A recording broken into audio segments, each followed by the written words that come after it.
Boa tarde a todos.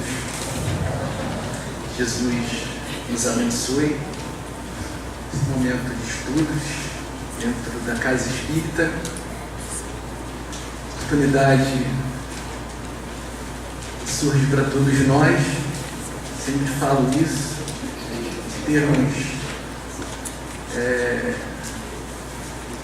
esse momento único de, já na presente encarnação, frequentarmos uma casa espírita organizada, que nos possibilita estudo,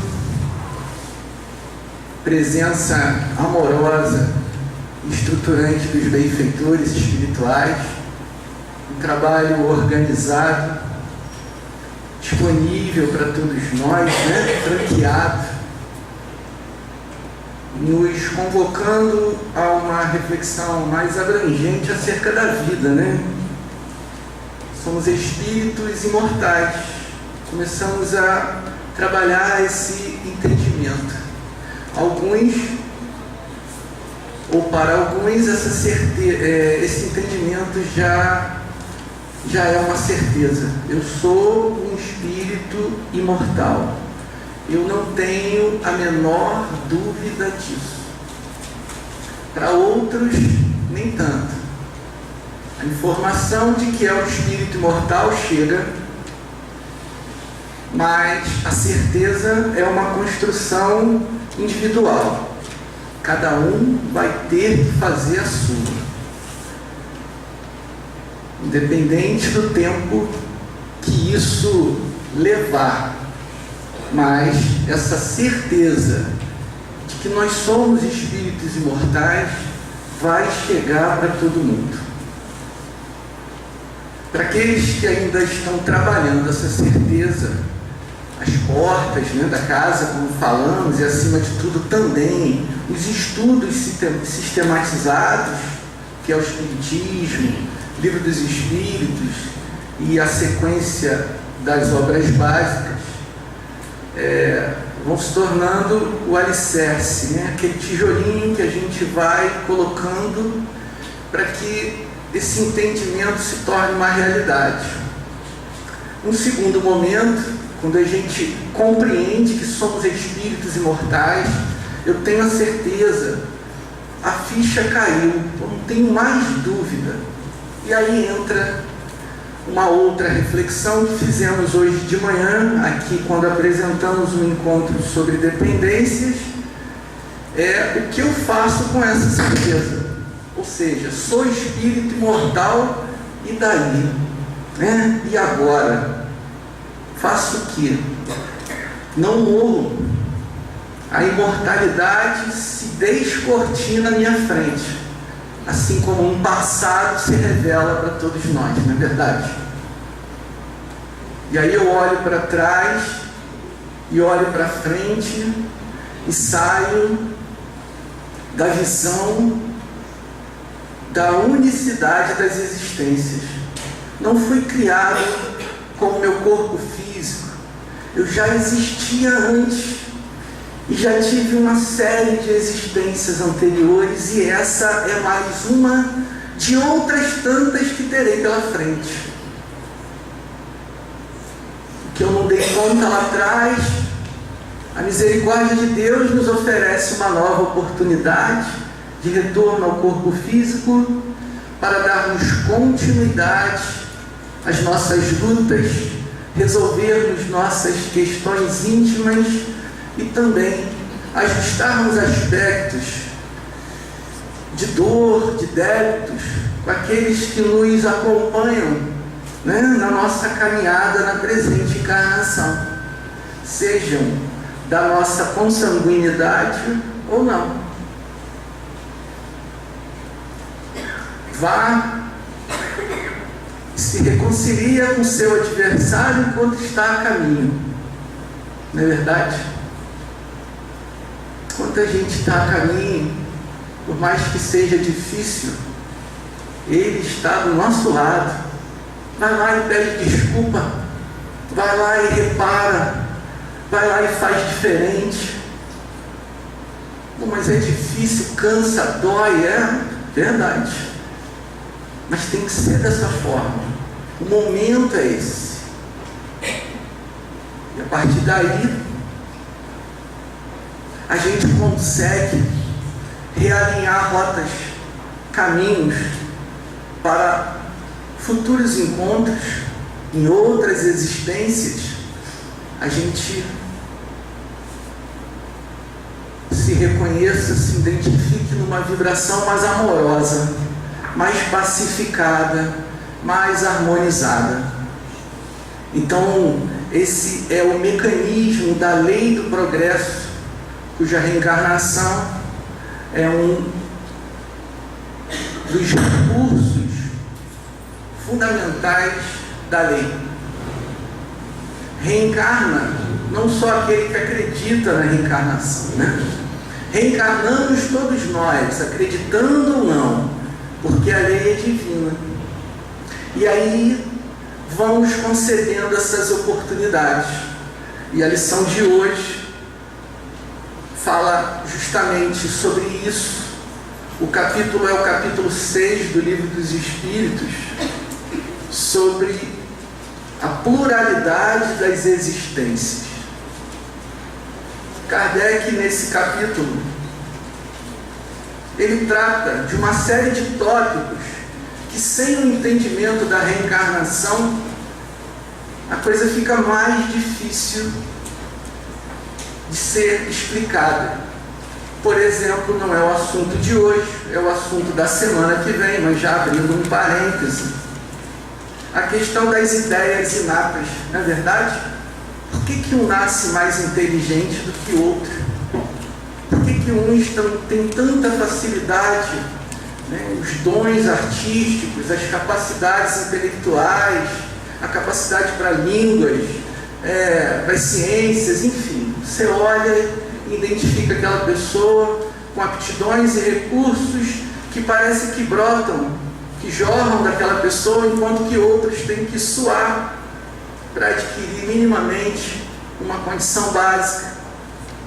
Por que alguns se mostram pessoas tão generosas, amorosas, disponíveis, solidárias, amigas verdadeiras, transparentes, autênticas, e outras viciosas, teimosas, orgulhosas, agitadas, inquietas, enfim, almas com as mais diversas emoções e sensações? Será que Deus enfiou a mão no saco e começou a sortear? Fulano vai nascer inteligente, ciclano vai nascer pacífico, fulano, beltrano vai ter inteligência, mas vai ser teimoso, esse aqui não vai ter tanta inteligência, mas vai ser uma pessoa amorosa, generosa, enfim. Isso não tem coerência com a justiça de Deus. Então, se nós não encontramos explicações que justifiquem as diferenças de aptidões na presente existência, e partindo da reflexão de que Deus é justo, justa há de ser a causa.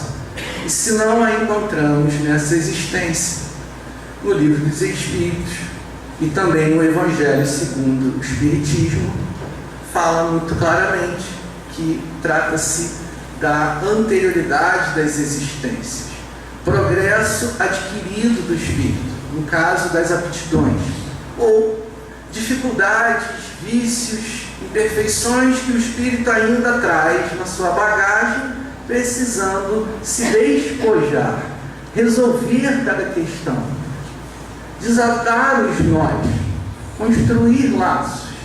E assim a reencarnação vai se desenhando para todos nós nesse desafio de estarmos encarnados, vivendo num planeta ainda muito conturbado, do ponto de vista físico, a gente pode dizer, como é que é o nome? Fugiu a palavra? Geográfico, mas não era essa, mas tudo bem. Mas também do ponto de vista moral. Um planeta ainda agitado, que na classificação dos mundos é colocado colocado como provas e expiações, né? Um mundo de provas e expiações. Estamos inseridos nesse contexto, num país chamado Brasil, num continente, num país chamado Brasil, onde estamos atravessando um período eleitoral conturbado, desafiador, exigindo de nós espíritas mais fé do que já buscamos desenvolver, confiança de que o barco não está à deriva, que existem os benfeitores à frente de um trabalho e com certeza não nos isentando das lutas e testemunhos dessa hora. Temos que vibrar, confiar e continuarmos caminhando, dando continuidade ao nosso progresso, ao nosso trabalho enquanto encarnados estivermos. O estudo de hoje fala sobre semelhanças físicas e morais, ou parecenças físicas e morais para algumas edições do Livro dos Espíritos. Então Kardec olha para a família consanguínea, pais, filhos, e avalia algumas semelhanças e algumas diferenças, tanto do ponto de vista físico, corpo físico, como do ponto de vista moral. E aí ele organiza uma série de perguntas para os benfeitores espirituais, visando esclarecer esse aspecto que diz respeito à parecença física e à condição moral, e quais são as diferenças e aproximações na relação familiar. Por exemplo, aquela expressão tal pai, tal filho, né? Tal pai, tal filho. Cara de um, focinho de outro. Isso sai no senso comum. Mas existem também reflexões que quase que são avesso dessa questão. Caramba, como é que pode ser meu filho tão diferente de mim? Ou o filho reflete, diz, o que eu fiz para nascer aqui? Parece que eu não sou daqui. Então as reflexões surgem, as mais diversas. E aí a doutrina espírita vem como um bálsamo esclarecedor que nos ajuda a entender essa diversidade de convivências que a gente se depara na nossa família. Acredito eu e percebo aqui falando, na medida que a gente vai trazendo a reflexão, a gente vai mais ou menos indo na nossa família, passando um filme na nossa frente dos personagens que a gente convive, e dali a gente vai avaliando o que a gente se identifica e o que a gente não se identifica. E aí Kardec vai perguntando aqui aos espíritos para tirar dúvida. E generosamente Kardec divide conosco. Primeiramente, quando Kardec busca, os espíritos dele busca por um olhar dele, pessoal, de homem de ciência, pesquisador. Mas o grande mérito de Kardec, visto que ele não escreveu nada além de questionar os espíritos, um dos grandes méritos de Kardec é justamente quando ele olhou isso, ele falou, preciso urgentemente dividir com a humanidade todo esse conhecimento, todo esse manancial de recursos que os espíritos nos trouxeram, e a humanidade precisa urgentemente entender isso, para que a fraternidade universal se instaure e aconteça o mais breve possível. E aí a gente vai lendo questão a questão, porque Kardec, por ser professor, ele é muito didático, pedagógico, cada questão decorre da outra. E além disso, as respostas dos espíritos também são muito claras e objetivas, então a leitura das questões se faz assim muito importante. Questão 207.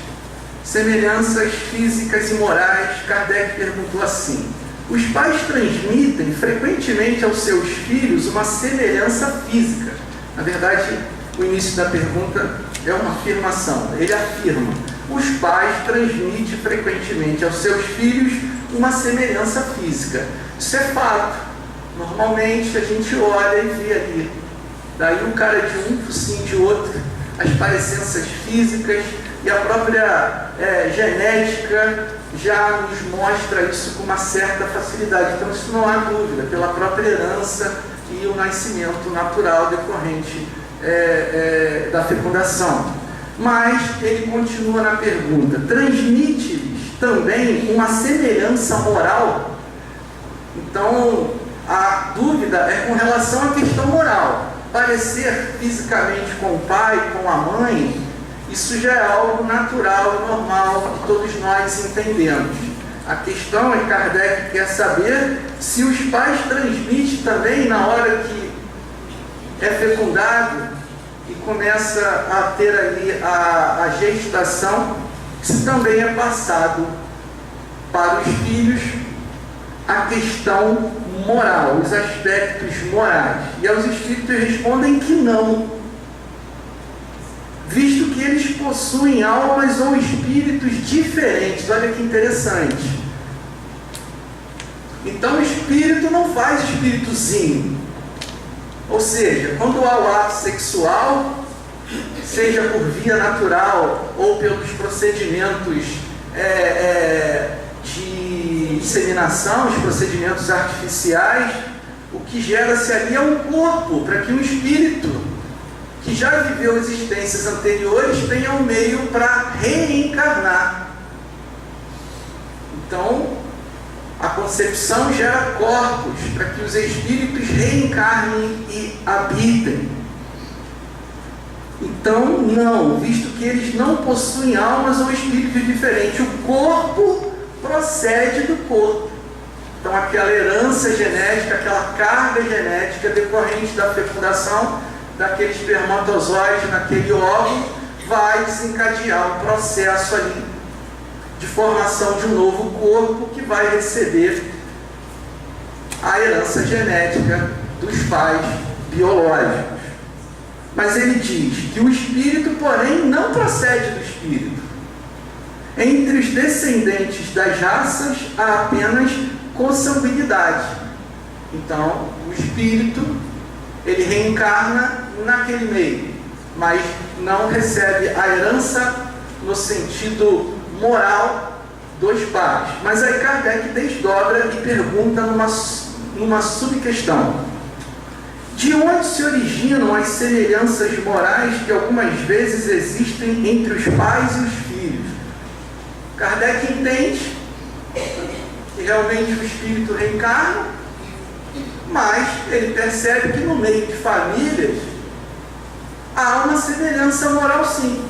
A conduta daquele filho é muito semelhante à daquele pai, daquela mãe, daquele irmão. Ele identifica isso. Daí essa fala no senso comum, tal pai, tal filho.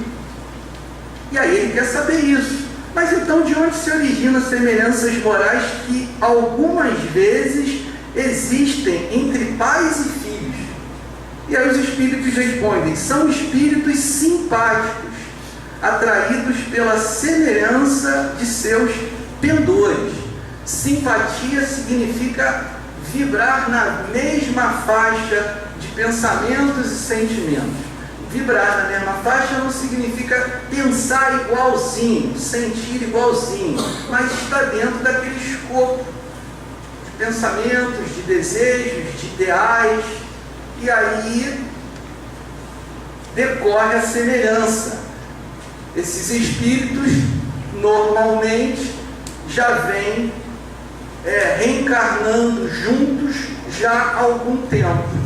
Então, por estarem juntos naquela mesma família espiritual, ou naquele mesmo grupo de espíritos que convivem juntos, é natural que apresentem comportamentos e posturas que se assemelhem, mas não porque herdam dos pais uma herança moral. Não existe o genes da moralidade, né? Isso é um patrimônio do espírito. Vai se mergulhar a fundo lá na herança genética e não vai se achar o genes da inteligência e da moralidade, porque não está na matéria. O genes da inteligência e da moralidade pertencem ao espírito imortal. E aí a ciência vai pesquisar tanto as estruturas físicas, vai mapear todo a estrutura genética humana e vai começar a deduzir que se a inteligência moral não está na carga genética, está onde? Se não está na matéria, está fora dela. E aí o homem, por dedução científica, vai concluir da anterioridade da alma antes do seu nascimento, ou seja, da pré-existência da alma antes do nascimento. Vai ver e vai descobrir um novo corpo chamado perispírito, que é onde o espírito traz toda uma carga também de conhecimentos e experiências. Vejam que tudo isso vai chegando ao seu tempo. Questão 208. Nenhuma influência exerce o espírito dos pais sobre o de seu filho após o nascimento. Influência é algo muito diferente, né, de herança. Aí os espíritos respondem: influência muito grande. Então os pais exercem uma influência muito grande sobre a questão moral de seus filhos. E aí os espíritos continuam: como vos dissemos, os espíritos devem colaborar para o progresso uns dos outros. Pois bem, o espírito dos pais tem por missão desenvolver os seus filhos pela educação. Educação aí é o hábito de formar caracteres. É para eles uma tarefa. Serão culpados se nisso falirem. O espírito dos pais tem por missão desenvolver os seus filhos pela educação. Então, são os encarregados de apresentar o mundo para o filho. Como viver, como interagir, como ser um cidadão, como ser pessoa. Os pais esses, biológicos ou não, aqueles encarregados de educar, de passar lá os primeiros conhecimentos e as primeiras orientações para a vida. Aí sim, exerce uma influência muito grande. Se a gente for pensar do ponto de vista psicológico, sociológico, a gente vai falar que os pais têm a missão de apresentar o mundo para os filhos. Se a gente for falar do ponto de vista espiritual, a gente pode falar que os pais, ou aqueles espíritos que estão naquela existência, na condição de pais, têm o dever e a missão de reapresentar o mundo para aqueles espíritos que ora estão na condição de seus filhos. Por que reapresentar? Porque não é a primeira encarnação desses filhos, já viveram outras. E aqueles espíritos que estão na condição de pais estão naquele momento. E as situações podem se inverter. Numa outra encarnação, o filho vira o pai e o pai vira o filho. Isso também acontece dependendo da necessidade reencarnatória de cada núcleo de espíritos ou núcleo familiar. Mas, enquanto a ordem natural coloca a figura paterna, materna, como os principais educadores, essa é a missão. E é interessante que muitas vezes a gente vê os próprios filhos ainda pequenos educando os próprios pais. Meu pai não tem jeito. Minha mãe só Jesus na causa, né? Assim que fala. Né? Às vezes a criança lá pequena trazendo essa reflexão. E aí você ouve e estão certos. Às vezes no consultório a gente acompanha a criança e a criança traz lá. Os pais trazem a criança com as dificuldades dela. Normalmente as crianças, ou os sintomas da criança traduzem uma dinâmica familiar equivocada, conflituada. E aí colocam o filho na terapia, é importante, mas meio que assim, deem jeito no meu filho. Ele é o problema. E aí, quando a gente começa a acompanhar lá na sequência das sessões e através do lúdico, dos jogos, muitas vezes essas crianças de hoje falam naturalmente, sentam lá e dizem: não quero jogar, quero falar. E senta lá, cruza as pernas e fala, parecendo um espírito velho já vivido. E é. Só que aquele corpo, naquele momento, ainda o coloca com algumas restrições. E aí, muitas vezes, quando vai desvelando e a gente vai adentrando gradativamente a dinâmica familiar, percebemos naturalmente que os pais contribuem muito para aquele estado sintomático da criança. Aí é o grande desafio de incluir os pais e, acima de tudo, implicá-los no processo de educação do filho, uma educação diferenciada, sem que os pais, uma vez se vendo implicados e responsáveis por muitos aspectos emocionais que a criança apresenta, não tirarem a criança da terapia, da psicoterapia que muitas vezes acontece. É um manejo delicado dessa fase. Então, constrói-se vínculo com a criança e precisa-se ter a confiança dos pais, para que a gente consiga, na união, resolver os problemas. E muitas vezes, no comportamento moral que a gente está vendo numa sociedade hoje, são pais efetivos, ou muito efetivos e muito pouco afetivos. Muito efetivo, dá-se tudo, provê tudo, libera-se tudo, mas afetivamente, na troca, no diálogo, na amorosidade, na atenção, as coisas ficam ou deixam a desejar. E aí é uma geração que tem as coisas vindo fáceis demais, mas que não valorizam o esforço. Então são desdobramentos que a gente vai vendo nesse momento. E aí lá na frente, como tudo vem fácil, o indivíduo, se não tem uma estrutura psicológica já adquirida em uma encarnação anterior, aquela vivência com os pais se torna muito significativa na existência. E aí as personalidades vão surgindo as mais diversas, seguros, prepotentes, audaciosos demais, sem limites, arrogantes. E aí, como se conserta isso tudo, e muitas vezes as coisas se desdobram para os vícios ou as chamadas dependências patológicas, onde o vazio se instala e precisa-se rever essa questão. Então é uma crise moral que Leon Denis até sinaliza, no sentido de que a gente precisa avaliar as relações a todo momento. A gente está falando de pai e filhos aqui, mas a gente pode pensar isso num contexto mais amplo ainda.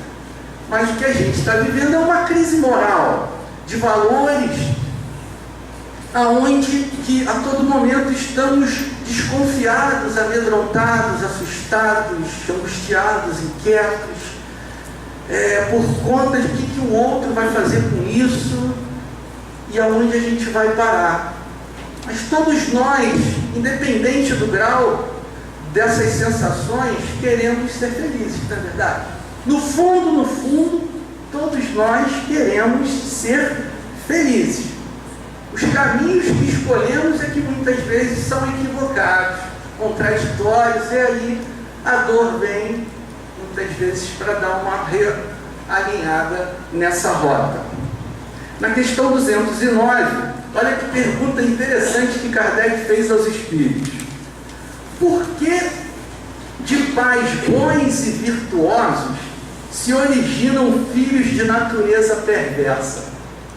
Então, a gente olha lá, caramba, aquela mãe é tão gente boa, tão bacana, aquele pai também, mas por que aquele filho? Da onde veio aquele filho? Falando de filho, né? Não de espírito. Isso é o olhar aí. Aí Kardec ajusta a pergunta, ou melhor, Porque as boas qualidades dos pais nem sempre atraem por simpatia um bom espírito para lhe animar o filho. Então, teoricamente, se são bons pais, por simpatia e atração, viria também um bom espírito para ser o filho. Se a gente for pensar na lei de atração, dentro da doutrina espírita, a coerência é que boa mãe, bom pai, vai ter um bom filho.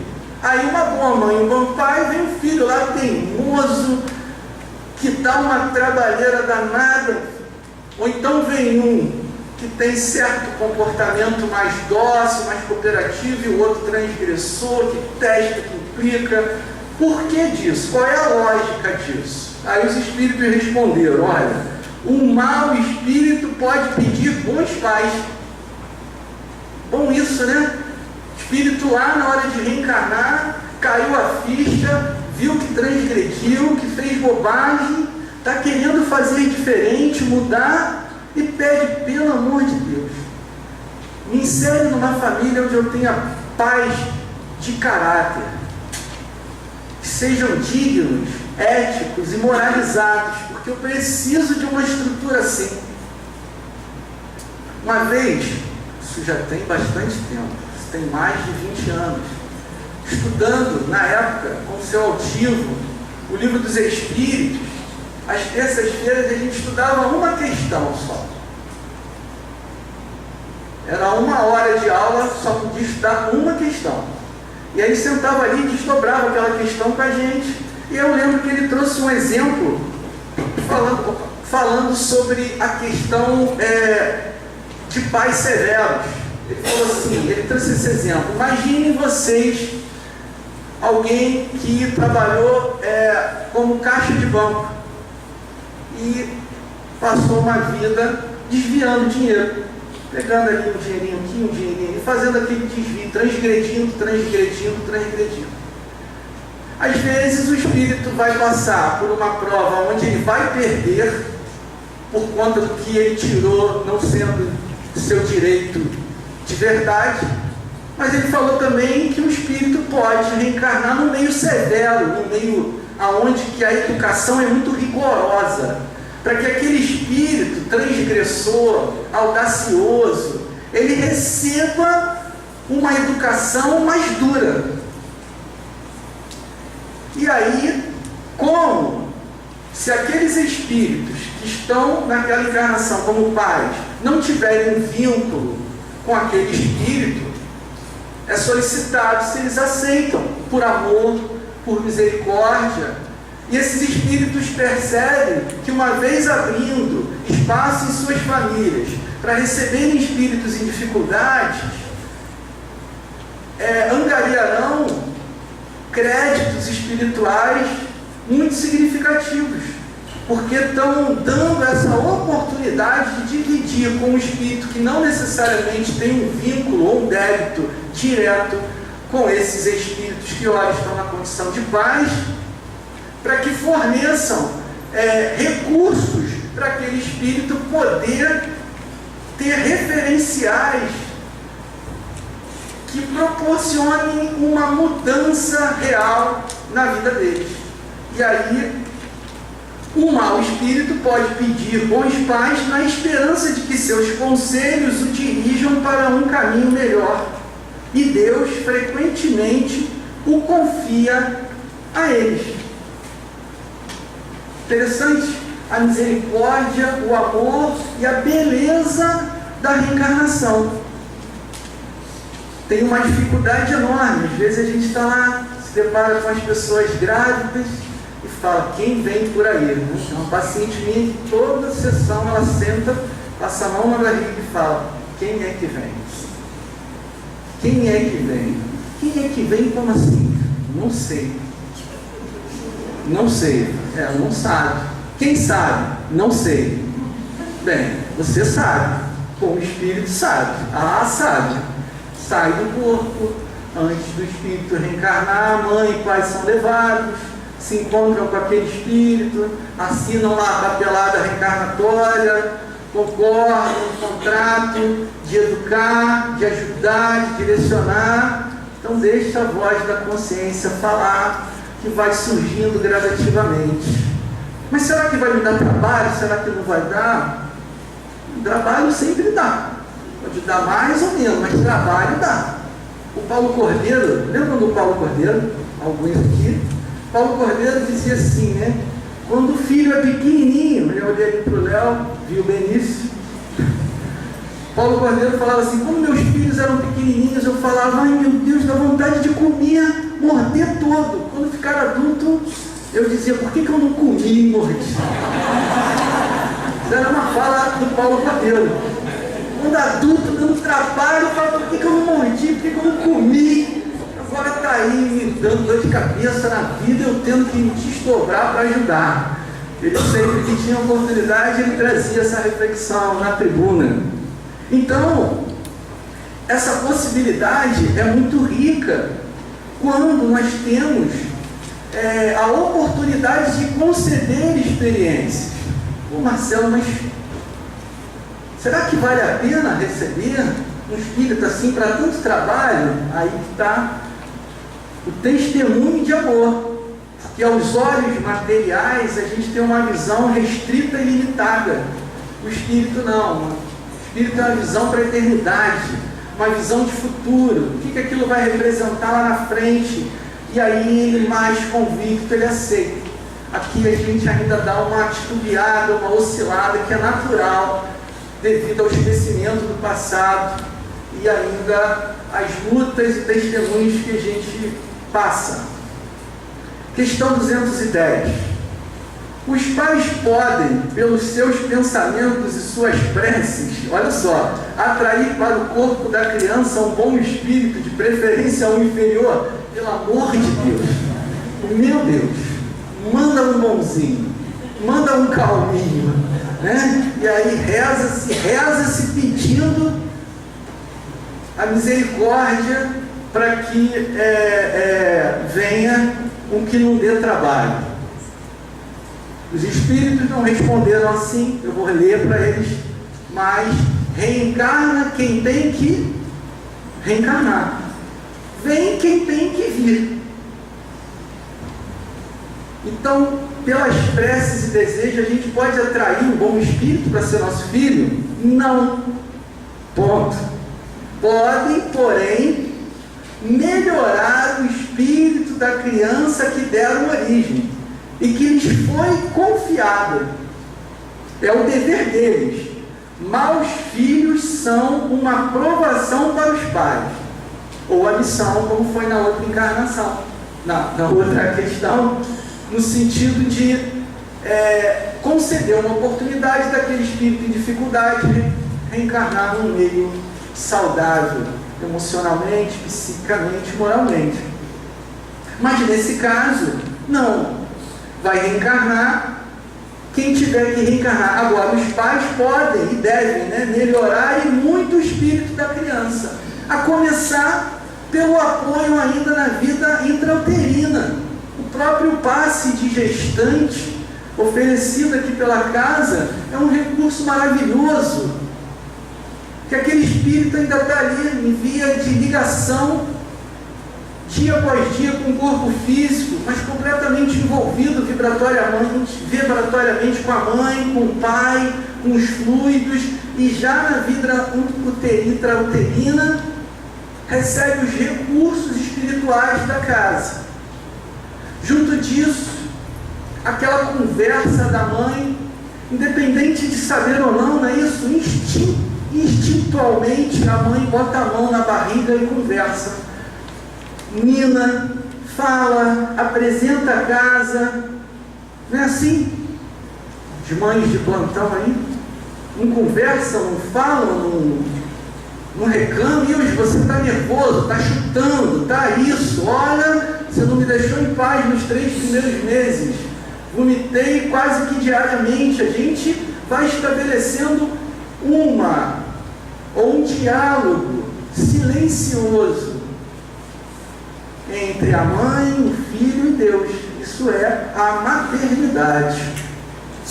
E nesse momento, a oportunidade se faz muito significativa. E as primeiras idades da criança são fundamentais para que a gente consiga formatar um pouco o caráter daquele espírito, ou pelo menos abastecê-lo de recursos e referenciais de dignidade, de ética. Se for um espírito, como eu falei anteriormente, que já traz em si uma bagagem de uma postura ética verdadeira, aquilo só vai se somar. Mas se for um espírito com tendências transgressoras, essa fase da vida ela se torna fundamental. E aí na casa espírita, muitas vezes a gente recebe aquela orientação: quando seu filho estiver dormindo, se aproxima dele, lê o Evangelho, conversa com ele, porque na verdade aquele corpinho não traduz de fato quem é o espírito que está ali.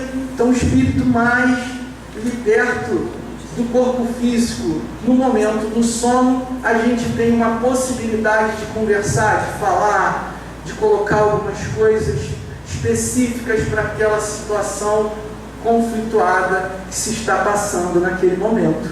Então vejam as possibilidades que nós vamos tendo, que a doutrina espírita vai nos oferecendo para que a gente não deixe de cumprir aquilo que nos cabe, que nos é possível em cada fase da criança, do adolescente, do jovem, e ele lá na vida adulta, quando a gente já não tem o controle sobre a vida dele, e aí é ele que vai ter que começar a vivenciar ou colocar em prática os valores que ele recebeu e a bagagem espiritual que ele traz. Aí a vida vai demandar dele, naturalmente, como fez conosco, os esforços para colocar em prática as suas aptidões. Vamos ler mais uma questão para a gente fechar. De onde se origina a semelhança de caráter que existe frequentemente entre dois irmãos, principalmente entre os gêmeos? Espíritos simpáticos, que se aproximam por semelhança de seus sentimentos e que ficam felizes por estarem juntos. Então a gente vê essa possibilidade no nascimento de gêmeos. Isso também não é uma regra geral. A gente vê também o contrário. Gêmeos que têm uma dificuldade de convivências e atritos mais específicos, marcantes na convivência. Independente disso tudo, nessa reflexão muito rápida que estamos fazendo aqui, vamos vendo o quanto de informação, mais uma vez, repetindo, o quanto de informação que a doutrina espírita nos disponibiliza para a gente entender a existência humana, a vida familiar, a vida social, a responsabilidade de dirigirmos uma encarnação, a importância do professor, do mestre, na vida das crianças, o quanto a gente tem por fazer.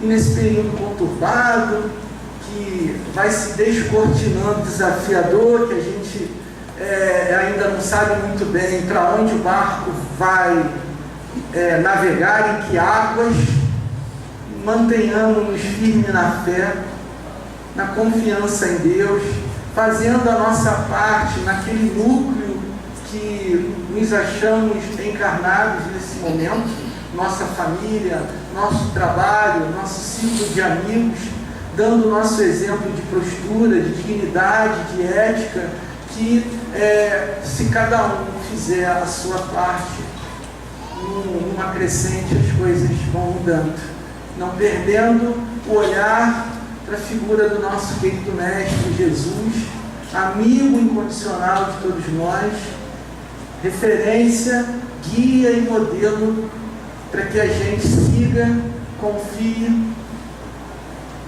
e o busque incondicionalmente. Jesus nos abençoe e muita paz para todos, tá?